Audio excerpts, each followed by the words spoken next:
जब पूतना ने अपना आंचल ठाकुर जी के मुख में दिया, ठाकुर जी ने वो आंचल मुख में लेकर सबसे पहले विषपान किया और विषपान करके फिर उस पूतना के प्राणों का पान किया और पूतना के प्राणों का पान करके गोविंदाय नमो नमः।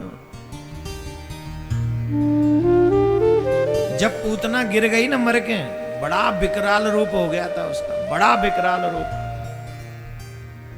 अंधकूप गभीराक्षम पुलिनारोह भीषणम।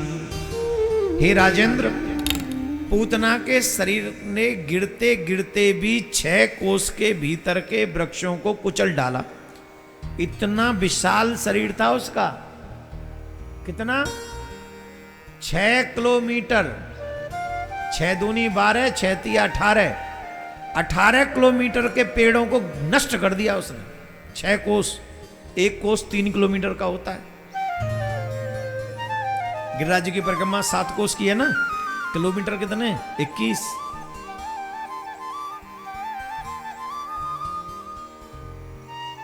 अठारह किलोमीटर के पेड़ों को धड़ाम कर दिया।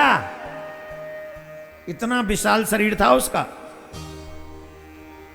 पूतना का शरीर बड़ा भयानक था। उसका मुंह हल्के समान तीखी और भयंकर डाढ़ों से युक्त था। उसके नथुने पहाड़ की गुफा के समान गहरे थे और महाराज उसके दोनों आंचल बड़े पहाड़ जैसे विशाल विशाल चट्टानों की तरह बड़े बड़े थे। लाल लाल बाल चारों ओर बिखरे हुए थे। आंखें अंधे कुएं के समान गहरी लग रही थी और उसके बड़ा विकराल शरीर था महाराज। उसकी भुजाएं बड़ी बड़ी भयंकर थी, जांघें और भी नदी के पुल के समान शोभा को प्राप्त होती थी। बड़ी भयानक शरीर था उसका पूतना का। अब ब्रजवासी जैसे ही वो गिरी, ऐसे समझो जैसे परमाणु बम गिर गए। आवाज तो वही होगी, जाने 6 कोस के पेड़ गिरा दिए, कितनी आवाज वही होगी बताओ। कभी कभी हमारे गांव में आंधी आती है तो पेड़ नहीं गिरते ज्यादा, आवाज कितनी तेज आती है, साए साए, पर ज्यादा पेड़ नहीं गिरते।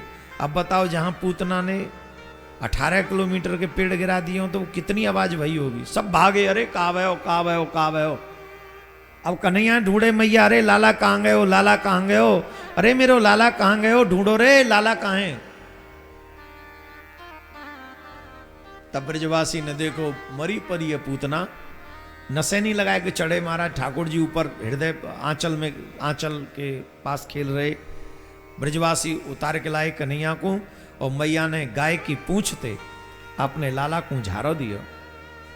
ये जो पूतना थी ये राजा बलि की कन्या रत्नमाला थी। पूर्व जन्म में ये जो पूतना थी वो राजा बलि की कन्या थी।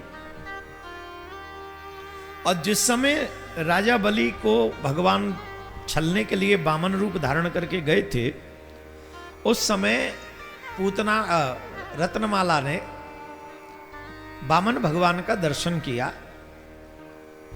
तो उस रत्नमाला को वामन भगवान पे वात्सल्य आ गया। इतना सुंदर बालक, इतना सुंदर बालक, कितना सुंदर बालक है ये। हे भगवान, ऐसा ही मेरा कोई पुत्र होता तो मैं अपने आंचल का दूध उसे पिलाती। इतनी वात्सल्य उसके मन में आ गई थी। अच्छा, भगवान ठहरे भावना पूर्ण करने वाले, सबकी भावना पूर्ण करने वाले तो हमारे गोविंद ही हैं। जाकी रही भावना जैसी, जिसकी जैसी भावना होती है भगवान का दर्शन वैसा ही होता है। और जो भावना से भगवान से मांगता है परमात्मा वही देते हैं।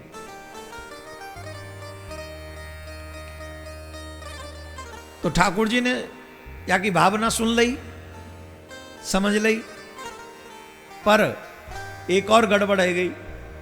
जब राजा बलि ने दान देवे की बारी आई, संकल्प करवे की बारी आई, भूमि नापने की बारी आई, तो 2 ही पग में भगवान ने सब नाप लिया। तो जब 2 पग में सब नाप लिया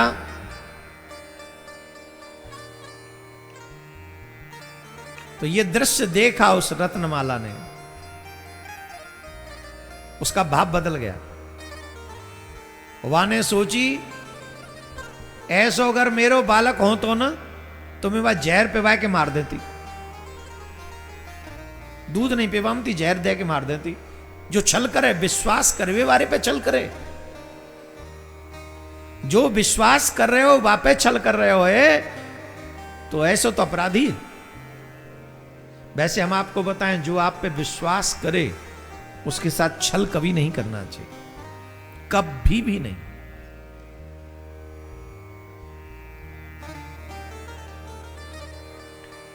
जो विश्वासघात करते हैं उसे नरक में अलग सी व्यवस्था है ठाकुर जी के।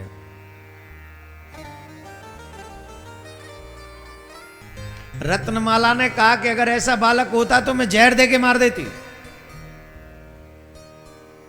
ठाकुर जी बोले चलो अब ये भी तुम्हारी इच्छा पूरी करेंगे। तो वही राजा बलि की बेटी रत्नमाला पूतना बन के आई और पूतना बन के पहले तो आंचल में अब गोद में उठाया, अपना आंचल उसके मुख में दिया। अरे मैया यशोदा के अलावा आंचल एक इनके मुख में गया ही किसका है? पूतना का ही तो गया है। और जहर पिलाने के बहाने सही आखिर कन्हैया के मुख तक तो पहुंची। कल्याण तो होना ही था, होना ही था, हो गया, कल्याण कर दिया मेरे ठाकुर ने। बोलो कृष्ण कन्हैया लाल की। और ऐसे ही भगवान सकटासुर का उद्धार कर दिया। ठाकुर जी सकट के नीचे, सकट समझ गए का? बैलगाड़ी। पहले ही मोटर कार तो होती ना, ही पहले बैलगाड़ी होती भाई, त्यानो जानो हो। तो सकट के नीचे ठाकुर जी को वस्त्र को झूला बना दियो, मैया ने सुबाई दिए। कंस को भेजो वह सकटासुर आयो, बोले बालक है तो हवाल मार तू, बालक है नेक सो सोई तो है, सकट है दबाऊंगो जी मर जावे हो। अब वो कहा जाना ये नेक सो सोना है, ये बारो ना है, जगत न्यारो है। मैया यशोदा को आंख को तारो है और जगत को लागे प्यारो है। ये बारो नहीं, बारो माने चोटो। अब आने वो सकट कन्हैया के ऊपर गिरानो चाहे हो, कन्हैया ने ऐसो चरण को स्पर्श कराया कि वो उड़ गया ऊपर।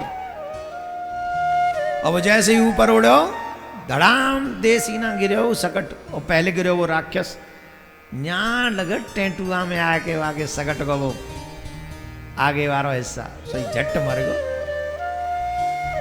देखो हम एक बात कह रहे, तुम तो भगवान थे और भगवान के भक्तन थे, पंगा मत लियो पंगा। जो भगवान थे और भगवान के भक्तन थे जो पंगा लें तो कहा है वो ठाकुर जी छोड़े ना आवा है, सीधो गोविंदाय नमो नमः डी एंड ही करा के छोड़ता है उसका। इसलिए भगवान से और भगवान के भक्तों से कभी पंगा नहीं लेना चाहिए। राधे राधे बोलना पड़ेगा।